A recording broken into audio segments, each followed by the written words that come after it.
فرش التراب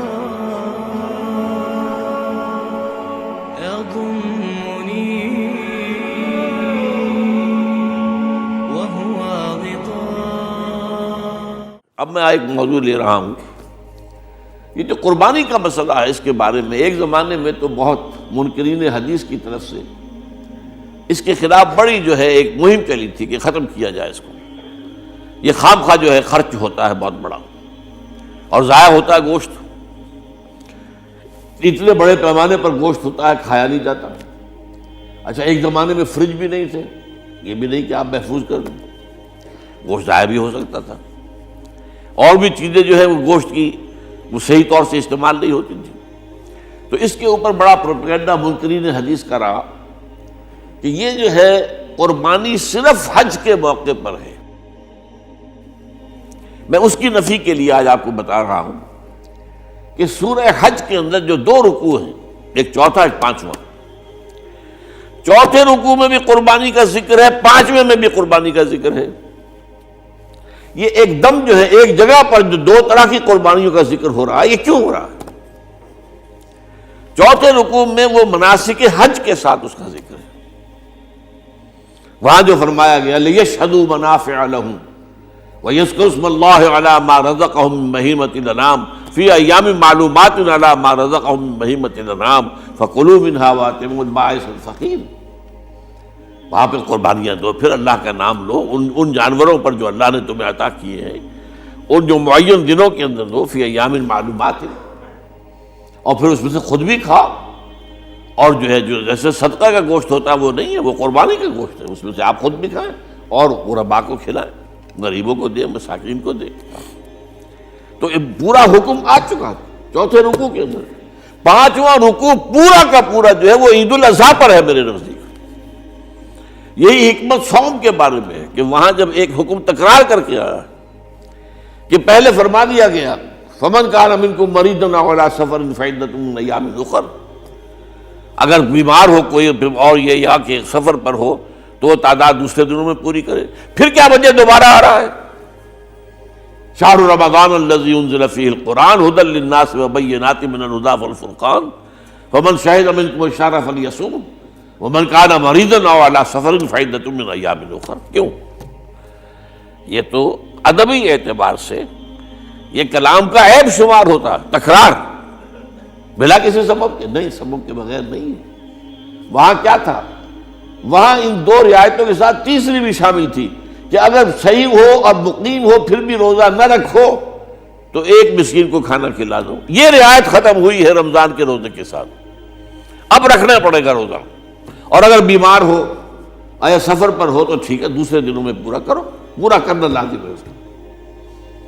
تو یہ چیز جو ہے یہ در حقیقت کسی وجہ سے ہوتی ہے. بالکل یہی بات ہے سورہ حج کے چوتھے رکوع کے اندر وہ جو قربانی ہے حج کے ساتھ اس کا ذکر آ چکا.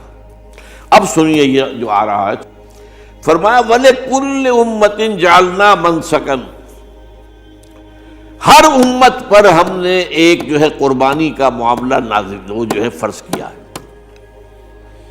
میں نے چونکہ آج شروع میں کہا تھا کہ صوم اور حج میں کچھ مشابہتیں ہیں. دیکھیے صوم کا حکم بھی آیا تھا تو کس طور سے آیا تھا؟ یا ایھا الذین آمنوا کتب علیکم الصیام کما کتب علی الذین من قبلکم لعلکم تتقون. اہل ایمان تم پر روزہ رکھنا فرض کیا گیا جیسے کہ فرض کیا گیا تھا ان پر جو تم سے پہلے تھے. یہاں پر اسی حوالے سے بات ہو رہی ہے کہ اے مسلمانوں، یہ قربانی صرف تم پر فرض نہیں کی جا رہی، یہ تو ہر امت پر، ہر نبی ہر رسول کی امت. وَلِكُلِّ أُمَّةٍ جَعَلْنَا مَنْسَكًا لِيَذْكُرُوا اسْمَ اللَّهِ عَلَيْهَا، تاکہ وہ نام لیں اللہ کا، عَلَىٰ مَا رَزَقَهُم مِّن بَهِیمَةِ الْأَنْعَامِ، جو کچھ اللہ تعالیٰ نے انہیں رزق دیا ہے. یہ چوپائے جو ہیں حیوانات قسم کے، ان پر اللہ کا نام لے کر چھری پھیری جائے، اللہ کے نام سے ان کو ذبح کیا جائے. فَإِلَٰهُكُمْ إِلَٰهٌ وَاحِدٌ فَلَهُ أَسْلِمُوا. تو یہ جان لو کہ اس قربانی کی اصل روح کیا ہے؟ وہ یہ ہے کہ اللہ تمہارا ایک الہ ہے، اسی کے سامنے تمہیں سر جھکانا ہے. یہ روح تقویٰ اگر نہیں ہوگی تو یہ قربانی بے معنی ہو جائے گی. نماز و روزہ و قربانی و حج یہ سب باقی ہیں، تو باقی نہیں ہے۔ جب اللہ تعالیٰ کے ساتھ تعلق نہیں ہے تو یہ ساری چیزیں ریچولز بن جائیں گی۔ اب یہ بھی ہوتا ہے 20-25 ہزار کے بکرے جو ہیں وہ لوگ لیتے ہیں، پھر ان کو گھماتے ہیں، پھراتے ہیں، ان کے اوپر ریشمی چادریں چڑھاتے ہیں، جو ہے وہ مہندی لگا کر، بہرحال وہ چیزیں جو ہیں یہ اظہار اس طرح کا یہ تو پسندیدہ نہیں ہے۔ تو یہ تو لوگوں کو دکھانے کی بات ہے اور اپنے پیسے کی جو ہے اپنی دولت کے اظہار کا ایک ذریعہ ہے، لیکن یہ کہ بہرحال قربانی انسان کرے اور یہ کہ اس کے اندر روح جو ہے تقویٰ کی وہ موجود ہوگی۔ فَإِلَٰهُكُمْ إِلَٰهٌ وَاحِدٌ فَلَهُ أَسْلِمُوا وَبَشِّرِ الْمُخْبِتِينَ، اور اے نبی ان لوگوں کو بشارت دے دیجئے کہ جو اللہ کے سامنے جھکے رہتے ہیں، خشوع اور خضوع کی شکل اختیار کرتے ہیں۔ الَّذِينَ إِذَا ذُكِرَ اللَّهُ وَجِلَتْ قُلُوبُهُمْ، وہ لوگ کہ جب اللہ کا نام لیا جائے تو ان کے دل لرز اٹھتے ہیں۔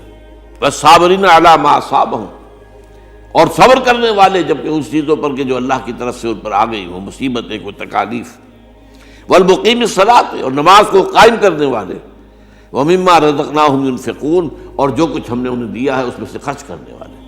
یہ ایک نظام ہے پورا کا پورا جو اس آیت میں بیان کر دیا گیا، اس کا ایک جز جو ہے وہ یہ بھی ہے وَلِكُلِّ أُمَّةٍ جَعَلْنَا مَنسَكًا، یہ قربانی کا معاملہ جو ہے یہ بھی ہم نے ہر امت کے اوپر فرض کیا، ہر امت جو ہے اس کے اوپر لازم کیا گیا، اور اے مسلمانوں آج تم پر بھی لازم کیا جا رہا ہے۔ وَالْبُدْنَ جَعَلْنَاهَا لَكُم مِّن شَعَائِرِ اللَّهِ، اور یہ جو قربانی کے اونٹ ہیں، یہ خاص طور پر چونکہ عرب میں تو اونٹ کی قربانی ہوتی تھی، دوسرے جانور تو وہاں کم ہوتے ہیں، اور بہرحال ان کی قیمتی متاع بھی اونٹ ہے۔ وَالْبُدْنَ جَعَلْنَاهَا لَكُم مِّن شَعَائِرِ اللَّهِ، یہ اللہ تعالیٰ کے شعائر میں سے یہ اونٹ جو ہے یہ قربانی کا اونٹ ہے، یہ مکے لے جایا جا رہا ہے، یا یہ بکرے اور یہ مینڈے جو ہیں یہ قربانی کے ہیں، یہ وہاں جا رہے ہیں، تو یہ بھی گویا کہ ایک طرح سے اللہ کی نشانیاں بن جاتی ہیں۔ ان کے حوالے سے اللہ تعالیٰ کا ایک تصور اور اللہ تعالیٰ کے ساتھ ایک ذہنی رشتہ قائم ہوتا ہے۔ لیکن فیہا خیر، تمہارے لیے اس میں خیر ہے، بھلائی ہے۔ چنانچہ جب وہ جاتے تھے حج کے لیے تو جو بھی ان کے ساتھ دودھ دینے والا جانور ہے، قربانی کی نیت ہے لیکن دودھ جو ہے اس کا استعمال کر سکتے ہیں درمیان میں، اور بھی کوئی اگر ان کی کوئی چیزوں سے فائدہ اٹھانا ہو، لکم فیہا خیر۔ فاذکروا اسم اللہ علیہا، تو اب ان کا اللہ کا نام لو اس کے اوپر، صواف، صفیں باندھ کر وہ اونٹ کھڑے ہوتے ہیں اور ان کو نحر کیا جاتا ہے۔ آپ کو معلوم ہے ذبح نہیں ہوتا اونٹ، اتنا بڑا جانور ہے، گردن کتنی موٹی ہے، اس کا ذبح کرنا بڑا مشکل ہے، نہر کہتے ہیں اس کو۔ کھڑا ہے اونٹ اور ایک برچھا، چھوٹا سا برچھا ہے جو اس کے یہاں گردن کے یہ جہاں آ کر دونوں ہنسلیاں ملتی ہیں وہاں پر مارا جاتا ہے، اور یہاں سے جو بہت بڑی وین ہے وہ در حقیقت ایورٹا، وہ جو ہے ختم ہوتا ہے، تو وہاں سے خون کا پھر فوارہ آتا ہے، اور اس کے بعد پھر وہ اونٹ کھڑا کھڑا وہ رفتہ رفتہ اس کا جب خون نکل جاتا ہے تو وہ کمزور ہو کر نیچے گر جاتا ہے۔ یہ نہر ہے۔